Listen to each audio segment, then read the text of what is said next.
YouTube vinyl community. Hope you're all keeping well. As the title suggests, this is a vinyl finds and buys edition.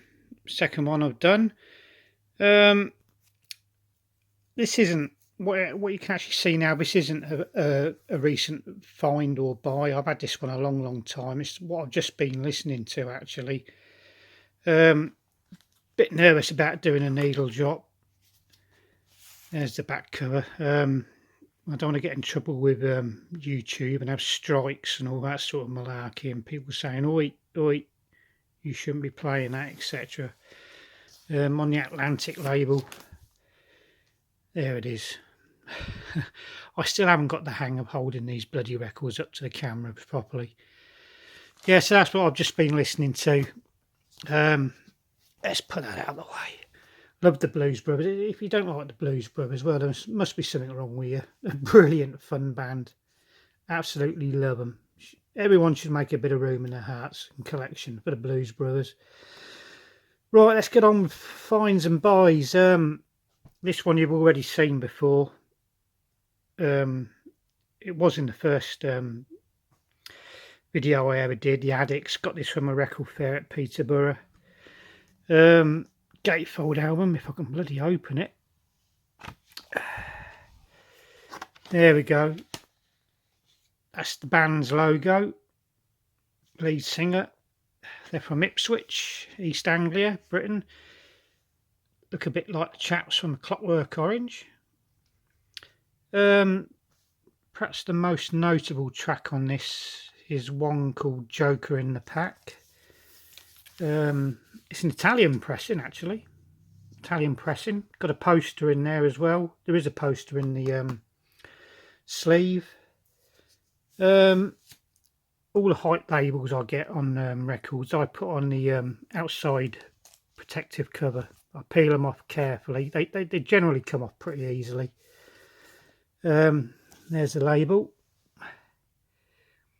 Radiation. I think this one's only a couple of years old and it's an Italian pressing as well. So yeah, really chuffed to find that at the record fair at Peterborough. Also chuffed to find this one, I Love My Oi. Bit of a controversial title. There was a bit of a hoo-ha. The BBC, who like to think of themselves as the keepers of honesty, truth and justice and decency. What a load of fucking bollocks they are. Had Gary Bushell on television interviewing him about the album. Gary Bushell, music journalist type person back in the day, etc. Apparently, the origins of this come from some sort of Nazi slogan. But this was actually used, I think, in an album or a record by the Skids, which are a British sort of punk new wave band. Perhaps a bit of naivety or even stupidity using it. I don't know, you tell me. Let's have a look at the label. There's the label. Okay, yeah, really chuffed to get that. I'm no racist, by the way. Anybody says, oh, skinheads are racist. I was into the skinhead movement. Certainly no racist here. Yeah, been after that for a long time. I've seen it a few times at record fairs here in Britain. Going for about 19 quid. I've always sort of passed it by in favour of other stuff. So I was really chuffed to find that at the record fair. Next one of my grails. Xray specs. Germ-free adolescence. This one's an American pressing. Clear see-through. Telegram Sam, I think, showed this. An exact same copy on one of her videos a short while ago. I've seen original copies of this going for like 35 to 50 pounds at record fairs. I did come across a copy at a car boot sale a few years ago, but I passed it by because The outer cover wasn't in too good a condition, and the record was a bit scratched and beat up. He only wanted 15 quid for it. I reckon he would have took a tenner if I'd have asked him. But yeah, this is an American press, and it plays really well. Cardboard inner sleeve. Let's move that to one side with lyrics on it. It is an American pressing. The outer sleeve, it's a bit dull, a bit dull and grey, but you don't play the sleeve, do you? You play the record. Let's move that over here. Yeah, another hype sticker. Carefully peeled off and put on the outside. On the outer protective sleeve. So yeah, really chuffed to get that. Love Xray specs. Favourite track on this, the opener, Artificial. Absolutely bloody fantastic. There you are, originally done in 78. Polystyrene. Punk Princess. Absolutely fantastic. Yeah, so the next one was a Carboot Sale find. Compilation album. And if I'm honest, I don't know too much about it, other than the fact that I found out it's Australian. I don't know if it's got something to do with some sort of protest movement or something like that, or it's raising money towards funds for a protest movement. I don't know. I don't know. Anybody out there who's seen this or owns this, etc., if you know anything more about it, let me know, please.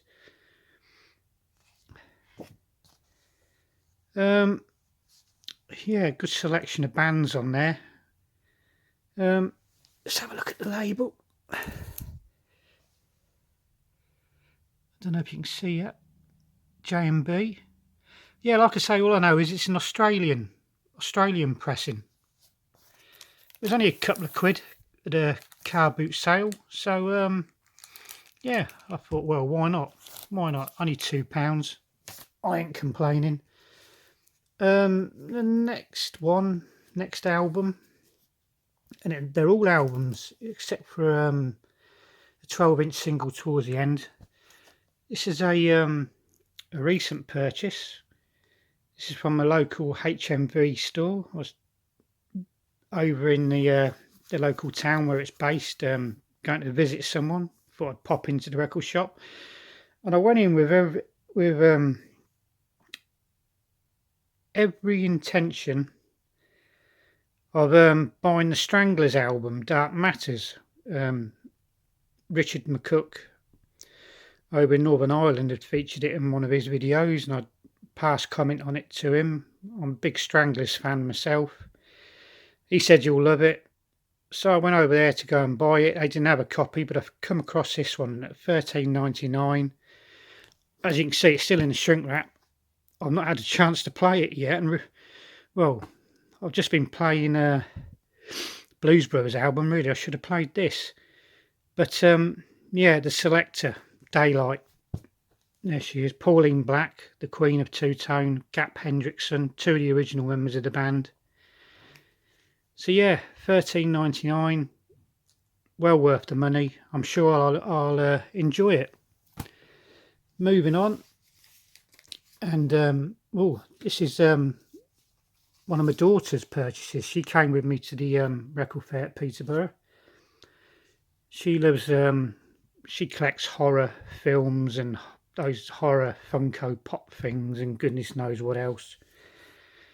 She saw this.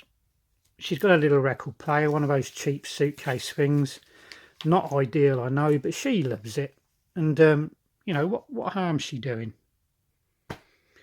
So, yeah, Nightmare on Elm Street. I don't know if I've ever seen this film. I've seen the others. Yeah, I think she paid about £10 for this, 10 or 12 quid. And I think the bloke knocked a couple of quid off for her because she bought another one from him on the Jive label. Yeah, she was well chuffed with that. Bless her. She got this as well from the same bloke. Kill Bill soundtrack. I don't think I've seen the first Kill Bill.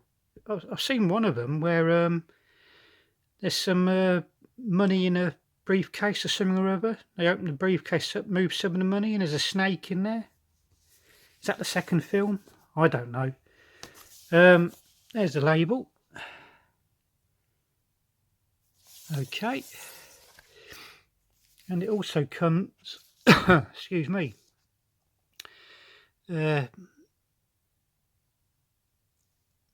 lyric sheet, is it?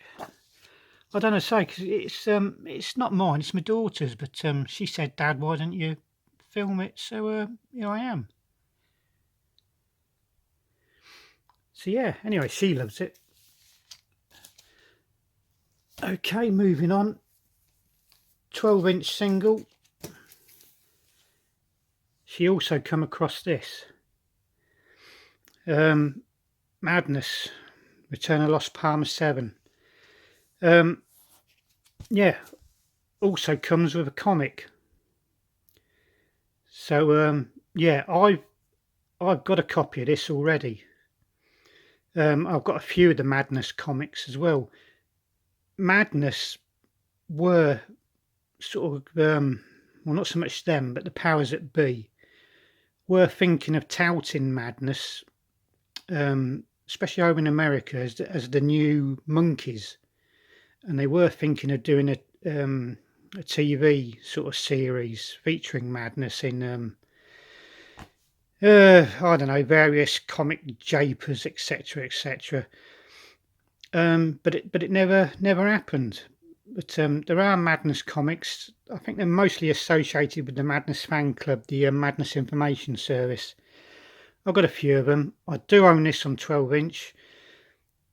My one's a bit different because if you hold my copy up to the light, it's like a really dark sort of ruby red. And I do have a copy. Let's just take that out. I do have a copy of it on 7-inch single as well. And come out with different designs.